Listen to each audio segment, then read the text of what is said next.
Bharat Institute of Higher Education and Research, Chennai. Admissions open for BTech, BSc Agri, B.Pharm, Nursing, Paramedical and Arts and Science courses. Vikravandi மக்கள் இதை கேட்க மாட்டாங்களா? ஏன் நீட்டை நாங்கள் விளக்குறோம், நாங்கள் வந்து தடை பண்ணுறோம்னு சொல்லிட்டு எதுக்கு உதயநிதி ஸ்டாலின் உள்ள வராரு, பாராளுமன்ற சட்டமன்ற தொகுதிக்குள்ள வராருன்னு கேட்பாங்களா? கேட்க மாட்டாங்க. ஃபர்ஸ்ட் அதிகாரம் இவங்க கையில் இருக்கா, எங்க கையில் இருக்கா? அதிகாரம் அவங்க கையில் இல்ல. மாநில அதிகாரம் இவங்க கையில் இருக்கா? மாநில அதிகாரம் இதுல இல்லையே சார். அப்புறம் நீங்களே சொல்றீங்கல்ல, அப்ப மாநில அதிகாரம் அவங்களுக்கு வரும்போது இல்ல, எங்க கையில் அதிகாரம் இருக்கா? நம்ம தேசிய அதிகாரம் இருக்கோமா, மத்திய அதிகாரம் நாங்க கூட்டணியில இருக்கோமா? ஆமா சார். அப்ப நீங்க பேசல அதிகாரம் யார்கிட்ட இருக்கோ அவங்களுக்கு நாங்க பாஜக கிட்ட கேட்போம். எங்கள்கிட்ட 10 MP இருந்தாங்க, நாங்க கேட்போம். இவங்கள மாதிரி 39 MPயும் போய் அங்க போய் தூங்கிட்டு வர மாட்டோமே. இன்னொரு பக்கம் சார், ஏடிஎம்கே இப்போ விக்கிரவாண்டி இடைத்தேர்தலை புறக்கணிக்குது. அவங்க சொல்ற காரணம் எப்படியும் பணபலம், அதிகார பலம் இதை இறக்குவாங்க, நேர்மையா நடக்காது. திமுக அரசு 9 அமைச்சர்களை வந்து தேர்தல் குழுன்னு போட்டு அமைச்சர்களை போட்டிருக்காங்க. அப்பவே எனக்கு தெரிஞ்சுக்க வேணாம், ஒரு விக்கிரவாண்டின்ற ஒரு இடைத்தேர்தலுக்கு 9 அமைச்சரை போய் தேர்தல் பண்ணி கொடுப்பாங்க. அப்ப அமைச்சர் வேலை யார் பாப்பா? அப்ப நீங்க அதிகாரத்தை வந்து துஷ்பிரயோகம் பண்ண மாட்டாங்கன்னு என்ன கேரண்டி? இது வரைக்கும் பண்ணாம பண்ணுவாங்கன்னு தான் நீங்களும் எதிர்பார்க்கீங்க. இது வந்து தெரிஞ்சதுதான். ஆனா நான் கேட்கறது என்னன்னா, ஏன் போட்டிடுறீங்கன்ற ஒரு, ஏன்னா ஏடிஎம்கே வேணாங்குது, நீங்க எப்ப ஏன் போய் பாஜகவே நிக்கலாம், ஏன் பாமக நிக்குதுன்ற ஒரு கேள்வி வேற எழுது. பாட்டாளி மக்கள் கட்சி தோன்றுவதற்கு முக்கியமான காரணமான இடஒதுக்கீட்டு போராட்டத்துல 7 உயிர்களை தியாகம் பண்ண ஒரு தொகுதி அது. 7 உயிர்கள், 21 தியாகிகள்ல 7 தியாகிகள் விக்கிரவாண்டியை சேர்ந்தவர்கள், அந்த பகுதியை சேர்ந்தவர்கள். அது ஒரு புண்ணிய பூமி, தியாக பூமி. அது அந்த மக்கள்கிட்ட போய் பொய் சொல்லி ஓட்டு வாங்கிட்டு வந்தாரு ஒரு காலத்துல ஸ்டாலின் அவர்கள். நாங்க இடஒதுக்கீட்டு நாங்க உங்களுக்கு தருவோம். ஸ்டாலின் ஏமாத்திட்டு இருக்காருங்க, கொடும் துரோகம் செஞ்சுட்டு இருக்காருங்க, பச்சையா தமிழர்களை ஏமாத்துறாரு. நிதிஷ்குமார் தன்னுடைய அதிகாரத்தை பயன்படுத்தி பீகார் மாநிலத்தில் சாதிவாரி மக்கள் தொகை கணக்கெடுப்பு எடுத்து தங்கள் மாநிலத்தில் நடைமுறையில் இருந்த இடஒதுக்கீட்டு கொள்கையை மாற்றி அமைத்து கூட்டி கொடுத்திருக்காரு. 60% இடஒதுக்கீடு இருந்தது, இன்னைக்கு 75% அங்க இருக்கு இடஒதுக்கீடு. திராணியற்ற வக்கற்ற திமுக ஆட்சி இன்னைய வரைக்கும் வந்து ஸ்டாலின் வந்து சாதிவாரி கணக்கெடுப்பு எடுப்புன்னு கூட சொல்லறதுக்கான தைரியம் இல்ல. ஏன் அவருக்கு இவ்வளவு பயம்? உங்க கூட்டணியை செஞ்சிருக்கலாம், நீங்க இப்படி சொல்லுங்க. இப்படி சொல்லுங்க. ஆமாங்க, மத்தியில எடுக்கலனாலும் நிதிஷ் எடுத்திருக்காருங்க, அவர் சமூக நீதியை காத்திருக்காருங்க. இப்படியும் சொல்லலாம். திமுக சொல்ல முடியுமா? தேசிய ஜனநாயக கூட்டணி எடுத்திருக்கலாம். இப்ப இதற்கெல்லாம் மாற்றா விக்கிரவாண்டியில வாக்குகள் விழுது. விக்கிரவாண்டி தேர்தலை பொறுத்தவரை உங்களுக்கு தான் விழுணும்னு என்ன நிச்சயம்? நாம் தமிழர் கட்சி இருக்கே, அதுவும் சௌமியா அன்புமணியை எதிர்த்து போட்டிட்டவங்கள இங்க களம் இறக்குறாங்க. ஏன்னா 18.8% தேசிய ஜனநாயக கூட்டணிக்கு இந்த கடந்த தேர்தலில் மக்கள் போட்டிருக்காங்க. தனியாவே 8% வாங்கின நாம் தமிழர் இருக்கு சார். அதிமுக போட்டியிடாததே தேசிய ஜனநாயக கூட்டணிக்கு அந்த வாக்கு வரணும், அவங்களுக்கு போய் சேரட்டும் அப்படின்னு ஒரு ரகசிய உடன்படிக்கையின் அடிப்படையில், அல்லது அந்த காரணத்துக்காக போட்டியிடலை என்ற ஒரு விமர்சனம் ஒரு பக்கம். இந்தியா கூட்டணியில் இருக்கிற தலைவர்களே என்ன சொல்றாங்கன்னு பாருங்க. பாமக அல்லது பாஜகவுக்கு ஆதரவாக தான் அவங்க போட்டியிடலை, அந்த அளவுக்கு தான் இருக்கு திமுக கூட்டணி. உங்களுக்கு சாதகமா இருக்குன்னு தான் சொல்றாங்க அவங்க. அப்ப சொல்றாங்கல்ல, அப்போ உங்களுக்காக தான் அதிமுக விலகி கொண்டதுன்னு எடுத்துக்கலாம். உலக தமிழர்கள் அனைவருக்கும் வணக்கம். இன்றைய சிறப்பு நேர்காணலில் நம்மோடு இருக்கக்கூடியவர் பாட்டாளி மக்கள் கட்சியின் வினோபா பூபதி. வணக்கம் சார். வணக்கம். விக்கிரவாண்டி இடைத்தேர்தல் வருது, பாமக நேரடியாக களம் காண்பது, என்ன எதிர்பார்க்குறீங்க, என்ன அங்கே செய்ய இருக்கிறீங்க சார்? கண்டிப்பாக வெற்றியை நோக்கியான ஒரு மிகப்பெரிய தேர்தல் பிரச்சாரம் நடக்கும். மக்களிடம் வந்து ஆளுகிற திமுக அரசினுடைய துரோக செயல்களை கொண்டு கண்டிப்பாக கொஞ்சம் சொல்லும். மிகப்பெரிய துரோக செயல் வந்து இதே இடைத்தேர்தல் ஏற்கனவே நடக்கும் போது இடஒதுக்கீடு சம்பந்தமாக இன்றைய முதலமைச்சர், அன்றைய எதிர்க்கட்சி தலைவராக இருந்த ஸ்டாலின் அவர்கள் என்ன சொன்னார்? நாங்கள் தருவோம் அப்படின்னாரு. இடஒதுக்கீடு இன்னைய வரைக்கும் தரல. அங்கே விக்கிரவாண்டி தேர்தலில் வந்து அவர் கேம்பெயின் வந்தாரோ, திமுக யார் வந்தாலும் அங்கே இருக்கிற மக்கள் என்ன கேட்பாங்க? இடஒதுக்கீடு என்னாச்சு? போன தடவை வந்து சொன்னீங்கல்ல, வாக்குறுதி கொடுத்தீங்கல்ல. அந்த இடஒதுக்கீடு மட்டும் கிடையாது, 2021 தேர்தலில் என்னென்ன வாக்குறுதி கொடுத்தாங்கல்ல, நகை கடன் தள்ளுபடி பண்ணுறேன், விவசாய கடன் தள்ளுபடி பண்ணுறேன், கூட்டுறவு சங்க கடன் தள்ளுபடி பண்ணுறேன், 5.5 லட்சம் பேருக்கு வேலை வாய்ப்பு ஏற்படுத்துகிறேன் சொன்னாங்களா இல்லையா? இது எல்லாத்தையுமே கேட்பாங்கல்ல. இப்போ 3 ஆண்டு காலம் ஆயிடுச்சு, ஏன் இதெல்லாம் செய்யலன்னு கேட்பாங்கல்ல. அதே மாதிரி நீங்கள் விவசாயிகளை வந்து குண்டர் சட்டத்திலாம் போடுறீங்களே, ஒவ்வொரு விவசாயியும் கேட்பாங்கல்ல. இன்றைக்கி ஓட்டு கேட்டு வந்திருக்காங்க திமுக, கேட்கறதுக்கு வாய்ப்பு இருக்குல்ல. குண்டர் சட்டத்தில் எதுக்கு போட்டீங்க? திருவண்ணாமலையில் மேல்மா விவசாயிகளை இந்திய வரலாற்றிலே, தமிழக வரலாற்றிலே முதல்ல வந்து விவசாயிகள் போராட்டத்தை வந்து அடக்கிறேன்னு சொல்லி குண்டர் சட்டம் போடுறாங்க.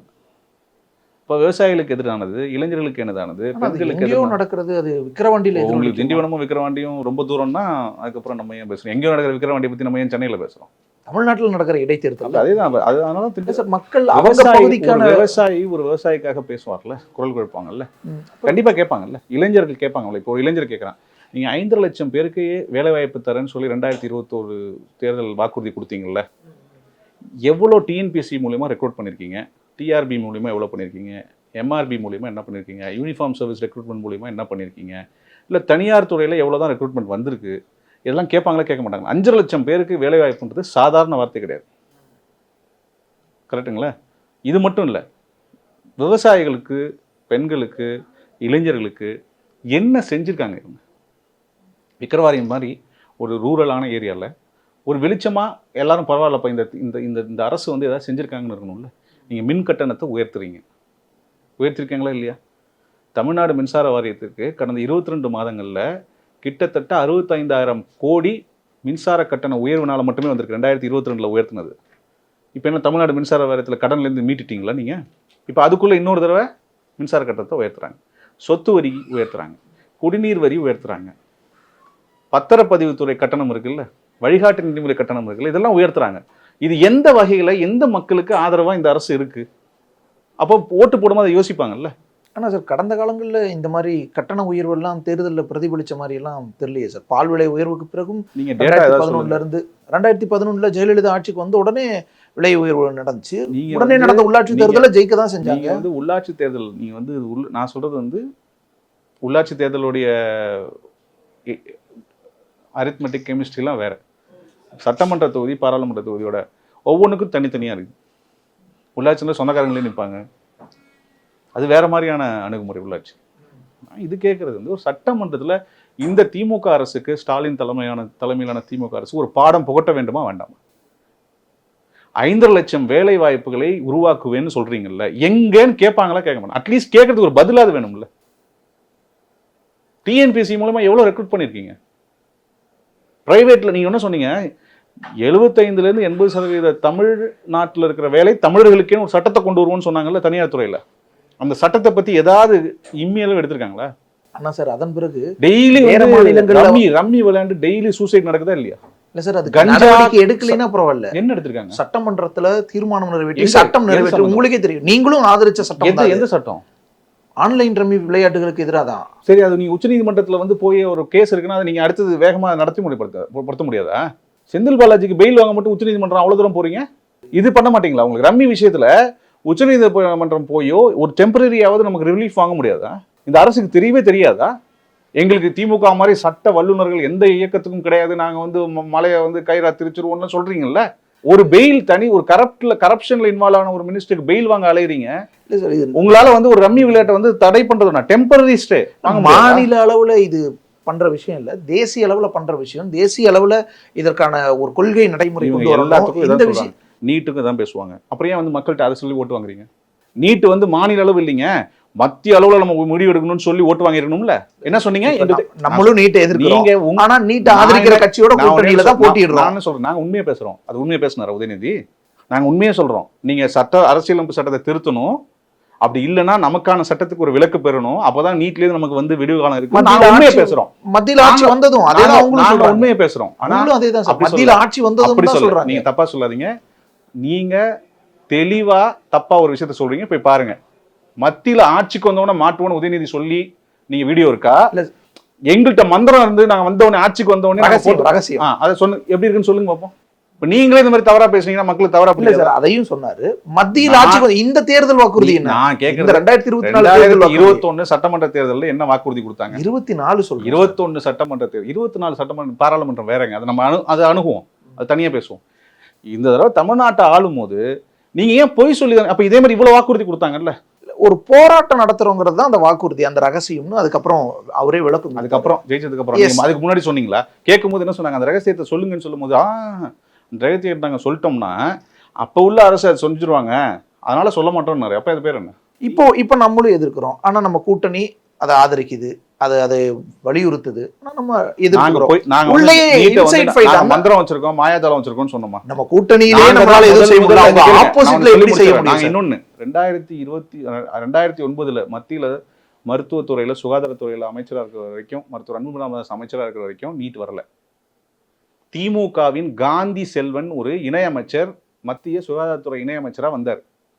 அவருடைய காலகட்டத்தில் தான் நீட் கொண்டு வரப்பட்டது. குலாம் நபி ஆசாத் மினிஸ்டர், அந்த ஹெல்த் மினிஸ்டரா இணை அமைச்சரா காந்தி செல்வன் இருந்தார், திமுகவுடைய காந்தி செல்வன்.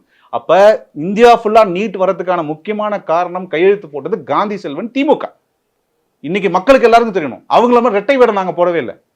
கையெழுத்து போட்டு நீட்டை கொண்டு வருவாங்க, அதுக்கப்புறம் அதையே நாங்க வந்து அதை தடை பண்ணுவோம்னு சொல்லி பொய் சொல்லி ஓட்டு வாங்குவாங்க. என்ன பண்ணுது? ஒண்ணு வேணாம், சமூக நீதி நாங்க ஒரு கூட்டமைப்புன்னு சொல்லி எல்லா முதலமைச்சரும் கையெழுத்து போட்டு ஒரு லெட்டர் அனுப்பிச்சார்ல முதலமைச்சர் நீட் விஷயத்துல. ஏதாவது ஒரு முளைச்ச திருப்பி இவருக்கு மதிச்சு ஒரு லெட்டர் எழுதினாங்களா? இன்னைக்கு எல்லாரும் பேச ஆரம்பிச்சிருக்காங்க. இன்னைக்கு நீட்ல ஊழல் நடக்குதுன்னு பேசுறாங்க, நீட்டை ஒழிக்கணும்னு பேசல. நான் சொல்றது ரத்து செய்யணும்னு இந்த தேர்தல் இந்த ஆண்டு நடைமுறை நீட்டை ரத்து பண்றது பேச ஆரம்பிக்கிறாங்க. நீங்க ஏன் உங்களுக்கு என்ன தெளிவா விளக்கம் சொல்லிட்டேன். நீட்டை ரத்து பண்ணணும்னு, ஒட்டுமொத்தமா ரத்து பண்ணணும்னு யார் சொல்லியிருக்கா? இந்த ஆண்டு நடந்த நீட்டை ரத்து பண்றது வேற, இதுதான் தேர்வே தேவையில்லைன்னு சொல்றது வேற. நீங்க சொல்லிருக்கோம், பாமக இப்ப சொல்லல, தொடர்ந்து சொல்லிட்டு வரோம். எஸ், ஆனா நம்மளுடைய அதுக்கான வழியும் சொல்லியிருக்கோம். சட்டம் பாராளுமன்றத்துல கான்ஸ்டிடியூஷனை அமெண்ட் பண்ணணும். அப்படி இல்லைன்னா தமிழ்நாட்டுக்கு விதிவிலக்கு வேண்டும் என நிறைவேற்றப்பட்ட சட்டத்திற்கு விலக்கு கொடுத்து நமக்கு ஒப்புதல் அளித்தோம். இதுதான் வாய்ப்பு. அதான் சார், நம்ம ஆட்சி தான் நடக்குது தேசியத்துல, மத்தியில. நம்மளாலையும் வாங்க முடியணும்ல. நாங்க இப்ப நான் என்ன கேட்கிறேன், விக்கிரவாண்டி மக்கள் அதை கேட்க மாட்டாங்களா? திருப்பி ஒரு விஷயம் நான் கேட்கறது, நாங்க நீட்டுக்கு எதிரானவர்களுக்கு எல்லாருக்குமே தெரியும். ஆனா நீட்டுக்கு ஆதரவானவர்களோடு நான் சொல்றது செயல்படுறோம். சரி, விக்கிரவாண்டி மக்கள் இதை கேட்க மாட்டாங்களா? ஏன் நீட்டை நாங்க விளக்குறோம், நாங்க தடை பண்றோம்னு சொல்லிட்டு எதுக்கு உதயநிதி ஸ்டாலின் உள்ள வராரு, பாராளுமன்ற சட்டமன்ற தொகுதிக்குள்ள வராருன்னு கேட்பாங்களா? கேட்க மாட்டாங்க. ஃபர்ஸ்ட் அதிகாரம் இவங்க கையில இருக்கா, எங்க கையில இருக்கா? அதிகாரம் அவங்க கையில இல்ல. மாநில அதிகாரம் இவங்க கையில இருக்கா? மாநில அதிகாரம் இதுல இல்லையே சார். அப்புறம் நீங்களே சொல்றீங்கல்ல, அப்ப மாநில அதிகாரம் அவங்களுக்கு வரும்போது இல்ல, எங்க கையில அதிகாரம் இருக்கா? நம்ம தேசிய அதிகாரம் கூட்டணியில இருக்கோமா? மத்திய அதிகாரம் நாங்க கூட்டணியில இருக்கோமா? ஆமா சார். அப்ப நீங்க பேசல அதிகாரம் யார்ட்ட இருக்கோ அவங்களுக்கு நாங்க பாஜக கிட்ட கேட்போம். எங்கள்ட்ட 10 MP இருந்தாங்க, நாங்க கேட்போம். இவங்கள மாதிரி 39 MPயும் போய் அங்க போய் தூங்கிட்டு வர மாட்டோமே சார். இன்னொரு பக்கம் பஸ், இலவச பஸ் பெண்களுக்கு. இப்போ பெண்கள் எல்லாம் மகிழ்ச்சியா இருக்காங்க. அவங்களுக்கு ஒரு முக்கியமான ஒரு திட்டம், மாசம் 1000 ரூபாய் கொடுக்கறது. இதெல்லாம் பெண்கள் சார்ந்து கொடுத்தது. புதுமை பெண் திட்டம் கல்லூரி மாணவிகளுக்கு, அதையே மாணவர்களுக்கு இப்ப கொண்டு வர போறாங்க. இதெல்லாம் இளைஞர்கள் பெண்களுக்கு. அந்த பாயிண்ட கொண்டு வந்துட்டீங்க. இது மக்களுக்கு தெரியணும். திமுகவுடைய கூட்டணி பாராளுமன்ற தேர்தலில் ஒருவேளை அந்த திட்டத்துக்கெல்லாம் மக்கள் மரியாதை கொடுத்து ஓட்டு போட்டிருந்தாங்கன்னா திமுக மற்றும் கூட்டணி கட்சியினோட ஒட்டுமொத்த ஓட் ஷேர் 6% கீழே வந்திருக்காரு. எவ்வளவு வந்ததுங்க? 6% கீழே வந்திருக்கு. திமுகவுடைய தனிப்பட்ட ஓட் சதவீதம் 7% கீழே வந்திருக்கு. ஸோ மக்கள் நீங்க கொடுக்குற 1000 ரூபாயை அவங்களோட உரிமை தொகை, அதை கொடுத்தா ஓட்டு போடணும்னு அவசியம் கிடையாது. சார், திமுக நான் சொல்றது புரியுது. அவங்களுக்கு அதை விட மக்களுக்கு தெரியும், ஒவ்வொரு பெண்களுக்கும் தெரியும். ஒவ்வொரு பெண், நீ சொல்லுங்க புதுமை பெண் திட்டமா இருக்கட்டும், நீங்க 1000 ரூபாய் உரிமை தொகையா இருக்கட்டும், அந்த 1000 ரூபாய்க்கு பதிலாக இந்த அரசாங்கம் டாஸ்மாக் மூலியமா எவ்வளவு வாங்குறாங்கன்றது பெண்களுக்கு நல்லாவே தெரியும். கிராமத்துல இருக்கிற போய் பெண்களை கேளுங்க. அது இது கொடுக்கறதுக்கு முன்னாடி வாங்கிட்டு இருந்தாங்க, இப்ப கொடுக்குறாங்க. கொடுத்துட்டு என்ன பண்றாங்கன்னா ஏமாத்துறாங்க. அந்த 1000 ரூபாயை திருப்பி அந்த வீட்டுல இருக்கிற ஆளோ ஆம்பளை தான் பெண்களுக்கு தான் சார் கொடுக்குறாங்க. பெண்கள்ட்ட எத்தனை பெண்கள் இலவச பஸ்ங்கிறது பெண்களுக்கு தான் சார். அவங்களால தான் எத்தனை பெண் அந்த பஸ் எப்படி பேசினாரு பொன்முடி. அதே அதே விழுப்புரம் மாவட்டத்துல பொன்முடி என்ன பேசியிருக்காரு, பெண்களை நீங்க இடஒதுக்கீடு சம்பந்தமா ஓசி பஸ்ன்னு சொன்னது யாரு? ஓசி பஸ்ன்னு சொன்னது யாரு? அந்த வழக்கு மொழியில பேசுறாங்க. அதெல்லாம் இதெல்லாம் சாதாரணமா சார், விளக்கம் அப்படிதான் சொல்றாங்க. இதே தேவேந்திரன் சமூக நீதி பத்தி பேசுனீங்கன்னா இது எப்படி ஓசின்னு சொல்லுவீங்கன்னு நீங்க எதிர்த்து கொதிச்சு எழுவீங்க. இன்னைக்கு என்ன ஆயிடுச்சுன்னா உங்களுக்கு அது வழக்கு மொழி ஆயிடுச்சு. இல்ல சார், விளக்கம் அப்படி கொடுத்தாங்கன்ற அமைச்சர் அப்படி விளக்கம் கொடுத்தாரு. இப்ப இதான் வழக்கம், உங்களோட வழக்கம்னா இருக்கட்டுமே. இப்படிதான் நீங்க சாதாரணமா அதை எடுத்துப்பீங்கன்னா எடுத்துக்கோங்க. சாதாரணமா இல்ல சார், விளக்கம் அவங்களே கொடுத்தாங்க. இப்படிதான் சார். எப்படி சார் வரும் மனசுல இருந்து? ஓசி பஸ்ல போறீங்கல்ல அப்படின்னு எப்படி வரும்? பெண்களை பார்த்து சொன்னாரா இல்லையா? ஓசி பஸ்ல போறீங்கன்னு சொன்னாரா இல்லையா அவர்? அப்ப என்ன மனநிலை அது? 1000 ரூபாய் கொடுக்கும்போது உரிமை தொகை வருது சார். இன்னொரு பக்கம் இப்ப ஏடிஎம்கேவும் போட்டியிடல. இன்னொன்னு அந்த 1000 ரூபாயில எல்லாருக்கும் கொடுக்குறேன்னாங்க. ஏமாத்துறாங்களா இல்லையா திமுக என்றாலே ஏமாற்று வேலை செய்யும் என்பது இதுல இருந்து உங்களுக்கு தெரியும். 1000 ரூபாய் எல்லாருக்கும் கொடுப்பாங்க, நான் எல்லாரும் கொடுக்க மாட்டாங்க. 1,10,00,000 பேருக்கு கொடுக்குறாங்க சார். நான் என்ன சொல்றேன், எவ்வளவு பேர் கொடுக்குறேன்னு கமிட் பண்ணீங்க? கமிட்மெண்ட் தான் முக்கியம். நீங்க எவ்வளவு கமிட் பண்ணீங்க அப்படி சொல்லி தான் ஓட்டு வாங்குனீங்க. படிப்படியா 1000 ரூபாய் இருக்கும். சூப்பரா. எப்ப அடுத்த ஆட்சிலையா இல்ல படிப்படியான்றது? எவ்வளவு நிதிச்சுமைக்கு மத்தியில இதெல்லாம் செய்யறதா முதல்வர்? நிதிச்சுமைக்கு யார் காரணம்? இதற்கு முந்தைய அரசுகள் வாங்கின மின்சார கட்டணத்தை உயர்த்தவில்லையா? நிதிச்சுமையை சமாளிக்க பத்திரப்பதிவுத்துறை கட்டண வரியை கட்டணத்தை உயர்த்தவில்லையா? Guideline value உயர்த்தவில்லையா? தண்ணீர் வரியை உயர்த்தவில்லையா? எந்த வரியை உயர்த்தல? நீங்க என்னமோ நிதி நிலைமை மோசமா இருக்கீங்க, எல்லாத்தையும் தான் ஏற்றி பஸ் கட்டணம் ஏற்றுறீங்க, எல்லா கட்டணத்தையும் ஏற்றிட்டு நிதிநிலையை சமாளிக்கணும்ன்றீங்க. கேட்டால் நிதிநிலை திருப்பி பிரச்சனை அப்படின்றீங்க. அப்புறம் என்ன அது? ஒரு நிதியமைச்சர் சரியில்லைன்னு சொல்லி இன்னொரு நிதியமைச்சரை போடுறீங்க. சரியில்லைன்னு அவங்க சொல்லி போட ஏன் மாற்ற போகிறாங்க? மாற்றணும்னா என்ன அர்த்தம்? மாற்றணும்னா எதுக்காக மாற்ற போகிறாங்க? ஃபினான்ஸ் படித்த ஒரு சரியில்லை, பட் ஆனால் ஃபினான்ஸ் படிக்காத ஒரு சூப்பராக இருக்காருன்னு மாற்றினாங்களா? மினிஸ்ட்ரி அது முதல்வருடைய தனிப்பட்ட விவகாரம். அது தனிப்பட்ட விவகாரம் தான். அதுக்கு பின்னால நீங்க அதுக்கு பின்னால நீங்க சொல்லலாம் இல்ல, நீங்க மீடியாவை பார்க்க கூடாதா? இல்ல விமர்சனங்களை இல்ல வைக்கலாம், நாங்க பார்க்கலாம், நீங்க மீடியா பார்க்க மாட்டீங்களா? அப்புறம் என்ன பாருங்கன்ற நான். இன்னொரு பக்கம் சார், ஏடிஎம்கே இப்போ விக்கிரவாண்டி இடைத்தேர்தலை புறக்கணிக்குது. அவங்க சொல்ற காரணம் எப்படியும் பணபலம், அதிகார பலம் இதை இறக்குவாங்க, நேர்மையா நடக்காது, ஸோ இடைத்தேர்தல்னாவே இப்படி தான் நடக்கும், அது நம்ம பார்த்துட்டோம், அதனால இதில் போட்டியிடுறது வேஸ்ட், ஸோ அதனால புறக்கணிக்கிறோன்றாங்க. நீங்கள் அதை எப்படி பார்க்குறீங்க? இல்லை, அப்போ அவங்களுடைய ஒப்பீனியன் அது, நாங்கள் அதுக்குள்ளே போய் தான் போகல. ஆனால் திமுக அரசு 9 அமைச்சர்களை வந்து தேர்தல் குழுன்னு போட்டு அமைச்சர்களை போட்டிருக்காங்க. அப்போவே எனக்கு தெரிஞ்சுக்க வேணாம், ஒரு விக்கிரவாண்டின்னு ஒரு இடைத்தேர்தலுக்கு 9 அமைச்சரை போய் தேர்தல் பண்ணி கொடுப்பாங்க. அப்போ அமைச்சர் வேலையை யார் பார்ப்பா? இந்த ஒரு மாதம் இந்த அமைச்சர் வேலையை யார் பார்ப்பா? அவங்க கட்சிக்காரங்க. நான் கேட்குறது 9 அமைச்சர் ஒரே ஒரு சட்டமன்ற தொகுதிக்கு போய் வேலை பார்க்க போகிறாங்க. அந்த 9 அமைச்சர் அங்கே தான் இருக்க போகிறாங்க. தெருவுக்கு தெரு, வார்டுக்கு வார்டு, ஊருக்கு ஊர், கிராம பஞ்சாயத்துக்கு பஞ்சாயத்து, கிளை கிளை இருக்க போகிறாங்க. ஏன் வீட்டுக்கு வீட்டு திணை உட்கார போகிறாங்க? உட்காரட்டும். அப்போ அமைச்சர் வேலை யார் பார்ப்பா? ஒரு மாசம் அமைச்சர் வேலை யார் பார்ப்பா? தேர்தல் எதுக்காக போறீங்க? அமைச்சர், பிரதமர் எல்லாரும் பிரச்சாரம் பண்ணுவாங்க. புரியுதுல? பிரச்சாரம் பண்ணுவாங்க. ஏதோ ஒரு நாள் கூட்டம் நடத்துவாங்க, பொதுக்கூட்டம் நடத்துவாங்க, வருவாங்க போவாங்க, அது வேற. 9 அமைச்சர் அங்க போகும்போது அப்ப அதிகார துஷ்பிரயோகம் இருக்கும். அங்க இருக்கிற தேர்தல் நடத்தும் அதிகாரி அமைச்சர்களை பார்த்து பயப்படுவாங்க. அங்க இருக்கிற மற்ற அதிகாரிகள், அரசு பணியில் இருக்கிறவங்க, தேர்தல் நடத்தல இருக்கிற பார்த்து அவங்க பயப்பட தான் தேவை. ஏன்னா அவங்க அரசு அதிகாரத்தில் இருக்காங்க. ஒரு மாசம் தேர்தல் முடிஞ்ச உடனே அவங்க வந்து அவங்கள தான் சந்திக்கணும். அப்ப நீங்க அதிகாரத்தை வந்து துஷ்பிரயோகம் பண்ண மாட்டாங்கன்னு என்ன கேரண்டி? இது வரைக்கும் பண்ணுவாங்கன்னு தான் நீங்களும் எதிர்பார்க்கீங்க. இது வந்து தெரிஞ்சது தான். ஆனா நான் கேட்கறது என்னன்னா, ஏன் போட்டிடுறீங்கன்ற ஒரு, ஏன்னா ஏடிஎம்கே வேணாங்குது, நீங்க எப்ப எங்களுடைய நிர்வாக குழு மருத்துவர் ஐயா அவர்கள் தலைமையில் நடக்கும்போது இந்த விக்கிரவாண்டி தேர்தலை சந்திக்கலாம் என ஒரு முடிவு எடுத்திருக்காங்க. ஓகேங்களா? அந்த முடிவின்படி நம்ம சந்திக்கணும். அதுக்கு 1000 காரணங்கள் உள்ள டிஸ்கஸ் பண்ணியிருக்காங்க. அதில் அதனால எடுத்திருக்காங்க. பிஎம்கேவோட ஏடிஎம்கே ஓட்டிங் அடிப்படையில், வாக்கு வாங்கியதன் அடிப்படையில் பெரிய கட்சி, 2 மடங்கு பெரிய கட்சி விக்கிரவாண்டியில் இந்த நாடாளுமன்ற தேர்தலின் அடிப்படையிலேயே. 2019 எந்த கட்சி அதிகமாக வாங்குச்சு? இந்த தேர்தல் திமுக என்ன ஆச்சு? நீங்க அவங்க புறக்கணிக்கிறாங்க. அப்ப நம்ம எந்த நம்பிக்கையில போட்டிடுறோம்ன்ற ஒரு விஷயம் நல்லா வச்சுக்கோங்க.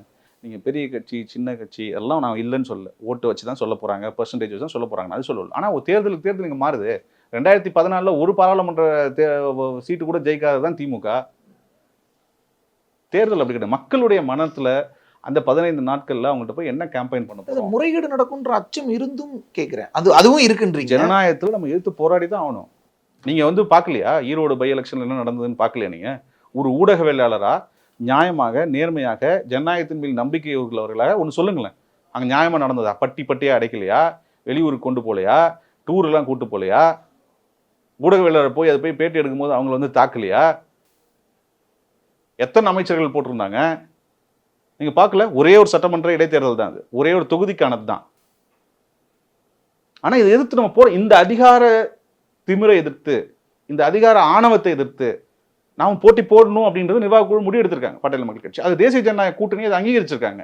ஒரு கூட்டணியா நாங்க எதிர்த்து நிக்கிறோம். இப்ப திமுகவை, பாஜகவே நிக்கலாம், ஏன் பாமக நிக்குதுன்ற ஒரு கேள்வி வேற. அதான் சொல்றேன். அப்ப என்டிஏ தேசிய ஜனநாயக கூட்டணிக்குள்ள ஒரு ஒருமித்த முடிவா எடுத்து நாங்க இந்த தேர்தலில் பாட்டாளி மக்கள் கட்சி அங்கே 2016 பாட்டாளி மக்கள் கட்சி அதிக வாக்குகள் பெற்றது. பாட்டாளி மக்கள் கட்சியின் கோட்டை விக்கிரவாண்டி.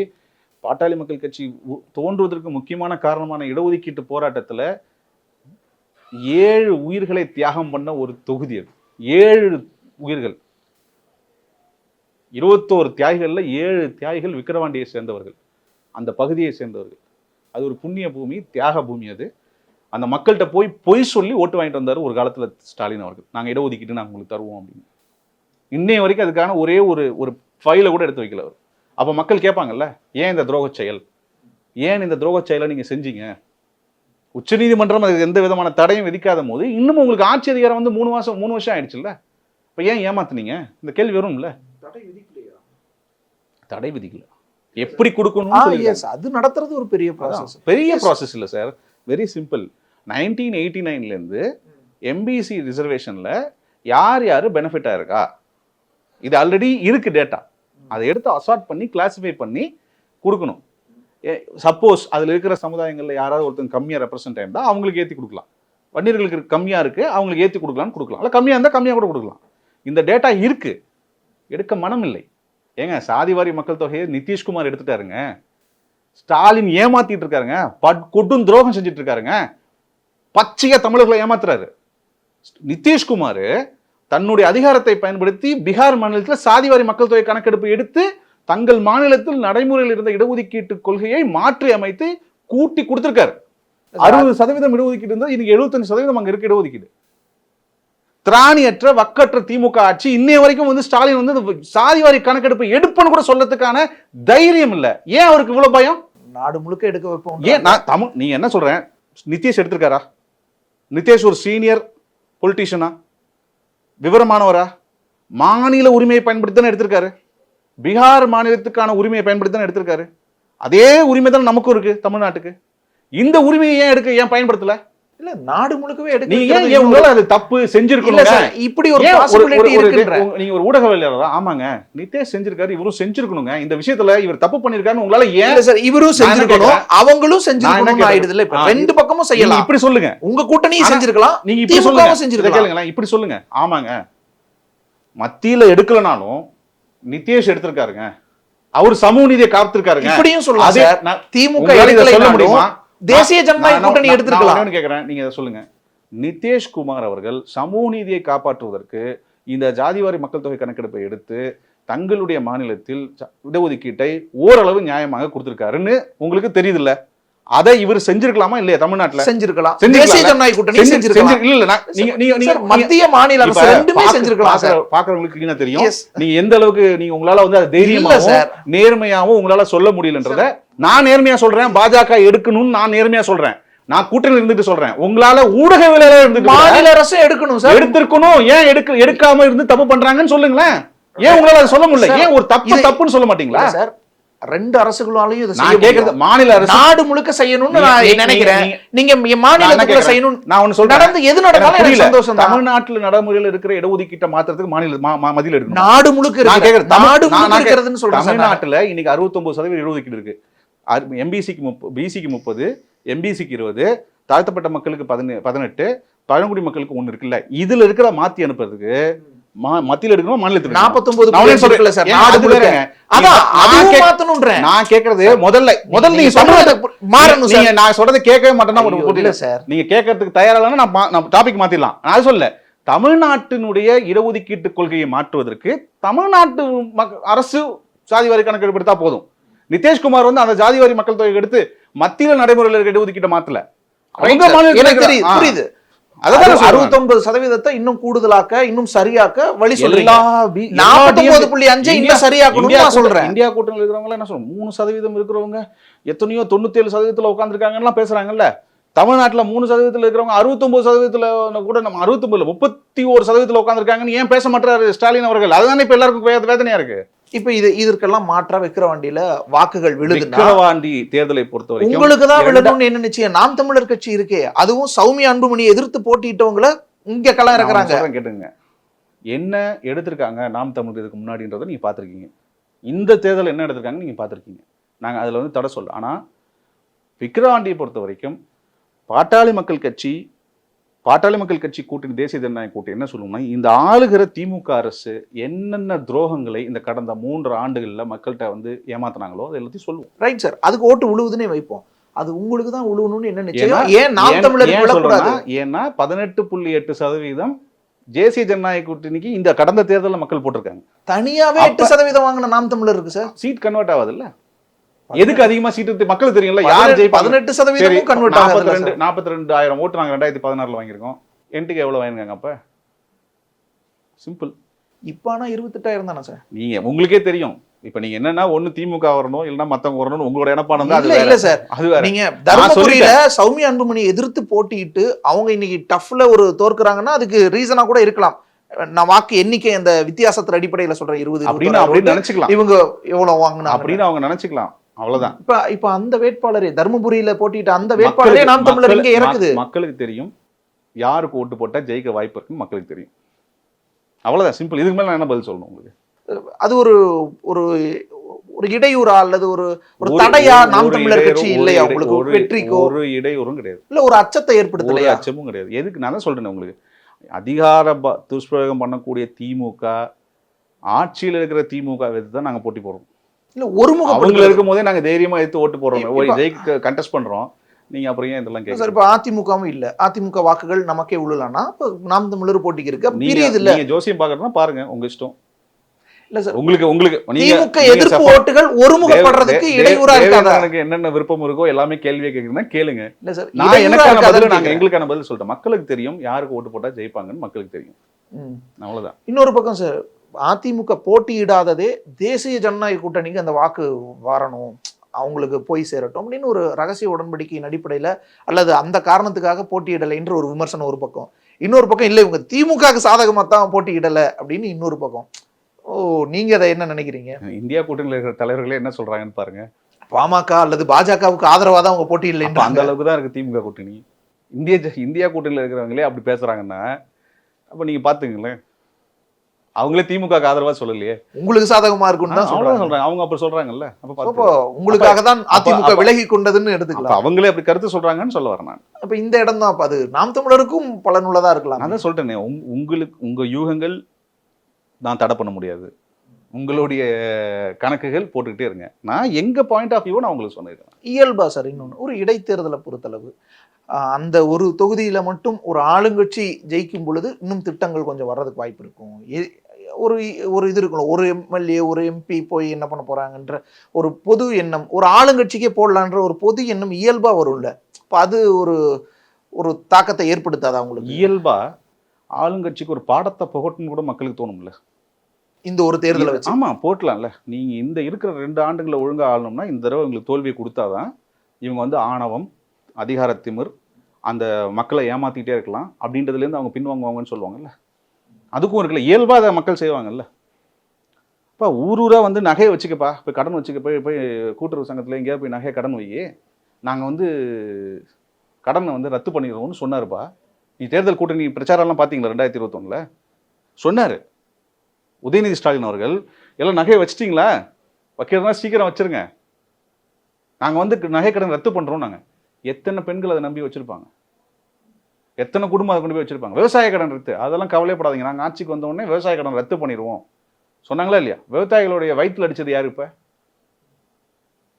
கல்வி கடன் எத்தனை இளைஞர்கள் BSc, BCom, MSc, BE, ME, PhD வரைக்கும் எத்தனை இளைஞர் வேலை இல்லாமல் இன்னைக்கு தெருவில் ஸ்விக்கிலையும் ஆட்டோ டிரைவரா, ஊபர் டிரைவரா, ஓலா டிரைவரா, எத்தனை இளைஞர்கள் இன்னைக்கு வந்து கேட்டரிங் சர்வீஸ் பண்ணிக்கிட்டு, எத்தனை இளைஞர்கள் இன்னைக்கு கிராமத்தில் வந்து அங்கேருந்து பெங்களூருக்கும், ஒரிசாக்கும், கர்நாடகாக்கும், கேரளாக்கும் போய் பண்ணையில் போய் வேலை பார்க்குறாங்க, விவசாய வேலை பார்க்க, கரும்பு வெட்டுற வேலைக்கு போயிட்டு இருக்காங்க. இவங்கெல்லாம் பிஇ படித்தவங்க.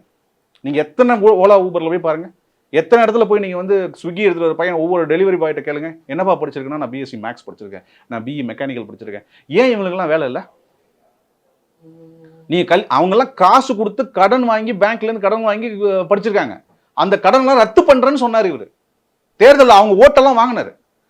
அரசு ஊழியர்களோட ஓட்டை எப்படி திரும்ப வாங்கினாங்க? நாங்கள் பழைய ஓய்வூதிய திட்டத்தை கொண்டு வந்துடுவோம், உங்களுக்கு ஏகப்பட்ட ப்ரொமோஷன் கொடுப்போம், உங்களுக்கு சம்பள உயர்வு கொடுப்போம்னு சொல்லாங்கல்ல. செவிலியர்கள், மருத்துவர்கள், ஆசிரியர்கள் தற்காலிகமாக அவங்கள போட்டிருக்கோம், உங்களை எல்லாம் நாங்கள் வந்து ரெகுலேட் பண்ணி உங்களுக்கு பெர்மனெண்ட்டாக வேலை கொடுப்போம்னு சொல்லி தானே ஓட்டு வாங்கினீங்க. எத்தனை பேர் வயிற்றுக்கு எத்தனை பேர் குடும்பம் உங்களுக்கு ஓட்டு போட்டாங்க உங்களை நம்பி? அந்த ஆசிரியர்கள், அந்த செவிலியர்கள், அந்த மருத்துவர்கள் உங்களுக்கு திருப்பி போடுவாங்களா ஓட்டு? அவர்கள் பாடம் புகட்டுவாங்கல்ல. இப்போ உங்களுக்கு இவ்வளோ பேர் வயிற்றுல நீங்கள் அடிச்சுட்டு நீங்கள் வந்து காசு கொடுத்து ஜெயிச்சிடலாம், அதிகாரத்தை வச்சு ஜெயிச்சிடலாம் நீங்கள் நினைப்பீங்க. ஆனால் அதை எடுத்து நாங்கள் போராடுவோம், போட்டி போட்டு வெல்லணும் தான் மருத்துவர் ஐயா அவர்கள் மிக தெளிவான ஒரு அறிக்கையை வெளியிட்டு ஒரு மடல் எழுதியிருக்காங்க. எந்த அளவுக்கு பாட்டாளி சொந்தங்கள், கூட்டணி கட்சிகள் வேலை செய்வாங்க அப்படின்றது உங்களுக்கே தெரியும். கூட்டணி கட்சி தலைவர்கள் ஆதரவு எப்படி கொடுத்துட்டு இருக்காங்கன்றது உங்களுக்கு தெரியும். இந்த அரசுக்கு சரியான பாடத்தை புகட்ட வேண்டிய சரியான நேரம், தருணம் இந்த விக்கிரவாண்டி தேர்தல் அப்படின்றதான் எங்களுடைய நிலைப்பாடு. நன்றி சார், உங்களுடைய மிக்க நன்றி. Bharat Institute of Higher Education and Research, Chennai. Admissions open for BTech, BSc Agri, BPharm, Nursing, Paramedical and Arts and Science courses.